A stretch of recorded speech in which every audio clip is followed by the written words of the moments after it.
उत्पत्ति अध्याय 26। और उस देश में अकाल पड़ा, वो उस पहले अकाल से अलग था जो इब्राहिम के दिनों में पड़ा था। और पिता के समान पुत्र भी इसहाक गरार को फिलिस्तियों के राजा अबीमेलेक के पास गया। उत्पत्ति 26 का 1। अब वो भी अबीमेलेक के पास गया। इब्राहिम भी अबीमेलेक के पास गया था, पर ये वो अबीमेलेक नहीं था, क्योंकि इसहाक तो अब 100 वर्षों के पश्चात गया, बल्कि 100 से अधिक वर्षों के बाद। इस प्रकार फिलिस्तियों के राजाओं की ये पदवी हुआ करती थी, जैसे मिस्र देश में फिरौन राजा का एक पदवी होती थी। इस प्रकार इसहाक फिलिस्तियों के देश में गया। वहां यहोवा ने उसको दर्शन देकर कहा, मिस्र में मत जा, जो देश मैं तुझे बताऊं उसी में रह। उत्पत्ति 26 का 2। अब ये तो परमेश्वर की सीधी आज्ञा है, मिस्र में मत जा, जो देश मैं तुझे बताऊं उसी में रह। तू इसी देश में रह, और मैं तेरे संग रहूंगा और तुझे आशीष दूंगा, और ये सब देश मैं तुझको और तेरे वंश को दूंगा, और जो शपथ मैंने तेरे पिता इब्राहिम से खाई थी उसे मैं पूरी करूंगा। मैं तेरे वंश को आकाश के तारागण के समान करूंगा, और मैं तेरे वंश को ये सब देश दूंगा, और पृथ्वी की सारी जातियां तेरे वंश के कारण अपने को धन्य मानेगी।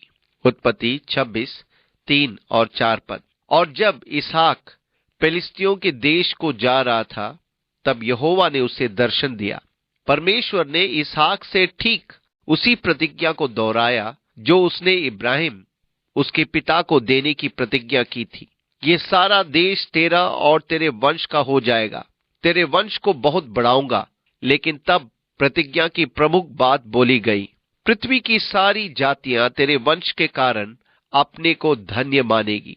बहुवचन में नहीं, पर एक वचन में, जो कि यीशु मसीह को बता रहा है। इस प्रकार मसीह की प्रतिज्ञा इसहाक से आरंभ होती है, और तब परमेश्वर इब्राहिम के साथ बंधी गई प्रतिज्ञा को दोहराता है। अब ठीक वही वाचा और ठीक वही प्रतिज्ञा उसके जीवन के इस विशेष समय में उसके लिए की जाती है, क्योंकि इब्राहिम ने मेरी मानी, और जो मैंने उसे सौंपा था उसको और मेरी आज्ञाओं, विधियों और व्यवस्था का पालन किया। उत्पत्ति 26 का 5। इसलिए वास्तव में इब्राहिम के कारण ये प्रतिज्ञा इसहाक पर आई, और उसके पिता के विश्वास योग्यता के कारण इसहाक आशीषित हुआ। सो इसहाक गरार में रह गया। जब उस स्थान के लोगों ने उसकी पत्नी के विषय में पूछा, तब उसने ये सोचकर कि यदि मैं उसको अपनी पत्नी कहूं तो यहाँ के लोग रिबेका के कारण, जो परम सुंदरी है, मुझको मार डालेंगे। उन्हें उत्तर दिया, वो तो मेरी बहन है। जब उसको वहां रहते हुए बहुत दिन बीत गए, तब एक दिन फिलिस्तियों के राजा अबीमेलेक ने खिड़की में से झांक के क्या देखा कि इसहाक अपनी पत्नी रिबेका के साथ क्रीड़ा कर रहा है। तब अबीमेलेक ने इसहाक को बुलाकर कहा, वो तो निश्चय तेरी पत्नी है, फिर तूने क्यों उसको अपनी बहन कहा? इसहाक ने उत्तर दिया, मैंने सोचा था कि ऐसा न हो कि उसके कारण मेरी मृत्यु हो। अबीमेलेक ने कहा, तूने हमसे ये क्या किया? ऐसा तो प्रजा में से कोई तेरी पत्नी के साथ सहज से कुकर्म कर सकता, और तू हमको पाप में फंसाता। और अबीमेलेक ने अपनी सारी प्रजा को आज्ञा दी कि जो कोई उस पुरुष को वो उसकी स्त्री को छुए, वो निश्चय मार डाला जाएगा। फिर इसहाक ने उस देश में जोता बोया, और उसी वर्ष 100 गुना फल पाया, और यहोवा ने उसको आशीष दी। उत्पत्ति 26 6 से 12। इस प्रकार राजा ने रिबेका और इसहाक के संबंध का आदर किया, और उनको सुरक्षा प्रदान करने के लिए आज्ञा निकाली कि कोई ना तो इसहाक को और ना उसकी पत्नी को छुए। देखा आपने, परदेश में, अन्य जाति में परमेश्वर की रक्षा का प्रबंध। फिर उसने उस देश में खेती की, और एक ही वर्ष में 100 गुना फल पाया, और वो बढ़ा, और उसकी उन्नति होती चली गई, यहां तक कि वो अति महान पुरुष हो गया। जब उसके भेड़ बकरी, गाय बैल, बहुत से दास दासियां हुई, तब फिलिस्ती उसे डाह करने लगे। सो जितने कुओं को उसके पिता इब्राहिम के दासों ने इब्राहिम के जीते जी खोदा था, उनको फिलिस्तियों ने मिट्टी से भर दिया।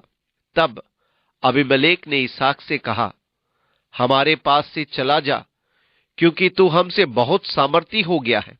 उत्पत्ति 26:13-16 पद। अतः ठीक जो बात इब्राहिम के साथ हुई थी, वही इसहाक के साथ हो रही है। उन्होंने आशीष और परमेश्वर के काम को उसके जीवन पर देखा था और वे इब्राहिम से डर गए थे। और अब अबीमेलेक ठीक वही बात इसहाक के संबंध में कर रहा है। उस सच्चाई को देखकर कि परमेश्वर का हाथ इसहाक पर अधिकाई से है और उसकी महानता, उसकी धन संपत्ति की बहुतायत को देखकर वो बहुत डर गया। और उन्होंने उससे कहा कि हमारे पास से चला जा। सो इसहाक वहां से चला गया और गरार की घाटी में अपना तंबू खड़ा करके वहां रहने लगा। तब जो कुएं उसके पिता इब्राहिम के दिनों में खोदे गए थे और इब्राहिम के मरने के बाद फिलिस्तियों ने भर दिए थे, उनको इसहाक ने फिर से खुदवाया और उनके वे ही नाम रखे जो उसके पिता ने रखे थे। फिर इसहाक के दासों को घाटी में खोदते खोदते बहते जल का एक सोता मिला। तब गरार के चरवाओं ने इसहाक के चरवाओं से झगड़ा किया और कहा, ये जल हमारा है। सो उसने उस कुएं का नाम एसेक अर्थात झगड़ा रखा, इसलिए वे उससे झगड़े थे। फिर उन्होंने दूसरा कुआं खोदा और उन्होंने उसके लिए भी झगड़ा किया। सो उसने उसका नाम सित्रा अर्थात विरोध रखा। तब उसने वहां से कूच करके एक और कुआं खुदवाया और उसके लिए उन्होंने झगड़ा ना किया। सो उसने उसका नाम ये कहकर रहोबोत अर्थात चौड़ा स्थान रखा कि अब तो यहोवा ने हमारे लिए बहुत स्थान दिया है और हम इस देश में फूले फलेंगे।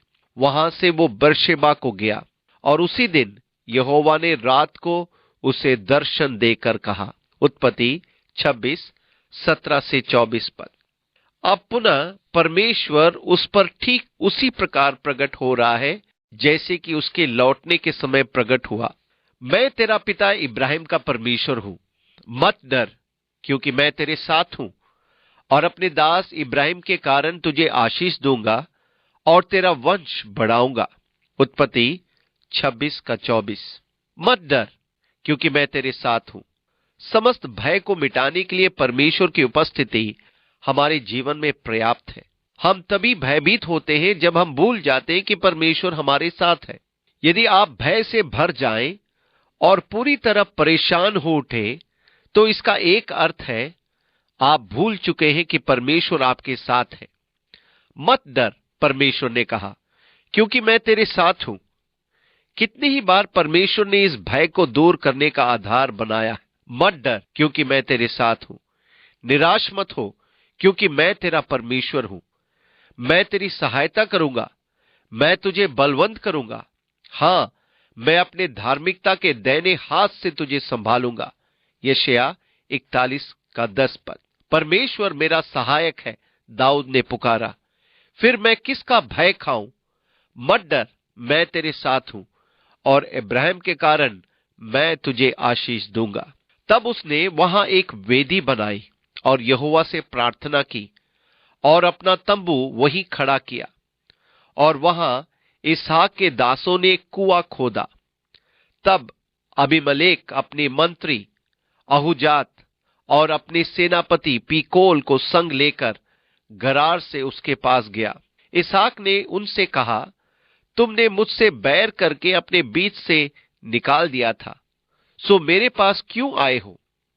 उन्होंने कहा, हमने तो प्रत्यक्ष देखा है कि यहोवा तेरे साथ रहता है। सो हमने सोचा कि तू तो यहोवा की ओर से धन्य है।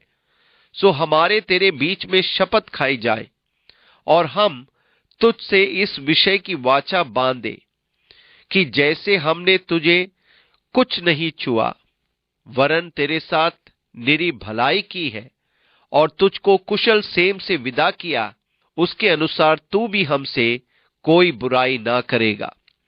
तब उसने उनको जेवनार की और उन्होंने खाया पिया। बिहान को उन सबों ने तड़के उठकर आपस में शपथ खाई। तब इसहाक ने उनको विदा किया और वे कुशल क्षेम से उसके पास से चले गए। उसी दिन इसहाक के दासों ने आकर अपने उस खोदे हुए कुएं का वृत्तांत सुना के कहा कि हमको जल का एक सोता मिला है। तब उसने उसका नाम शीबा अर्थात शपथ रखा। इसी कारण उस नगर का नाम आज तक बरशेबा अर्थात शपथ का कुआं पड़ा है।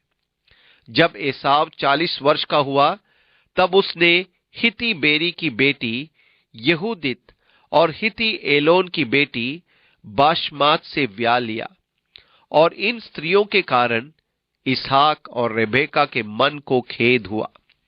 उत्पत्ति 26:25 से 35 पद। इस प्रकार एसाव 40 वर्ष का हो गया और उसने हिती गोत्र की कनानी लड़कियों से विवाह कर लिया, और इन पराई जाति के लड़कियों के कारण रेबेका और इसहाक का दिल दुख गया। संभवतः वे अपनी संस्कृति की परंपराओं रीति रिवाजों में ओतप्रेत थी, जो एसाव के पथ भ्रष्ट होने का कारण हुआ। फिर वे अपनी देवी देवताओं की पूजा करने वाली थी, जिस बात से उनका दुखी होना स्वाभाविक था। इसी कारण रेबेका और इसहाक के इन बहुओं से कोई संबंध न था, क्योंकि वे तो जीवते परमेश्वर के पीछे चलने वाले थे। उनके साथ निकट का रिश्ता कायम करना विरोधाभासी था। इसी कारण वे रेबेका और इसहाक के लिए एक प्रकार से बोझ बन गई थी। यही कारण था कि उन्होंने अपने छोटे बेटे याकूब को प्रोत्साहित किया कि वापस हारान जाकर अपने पिता इब्राहिम के परिवार से दुल्हन लाए, क्योंकि एसाव की दुल्हनें तो मूर्ति पूजक थी। उनसे रेबेका और इसहाक को भला क्या सुख वो आनंद मिलता। वे इसके कारण दुखी थे।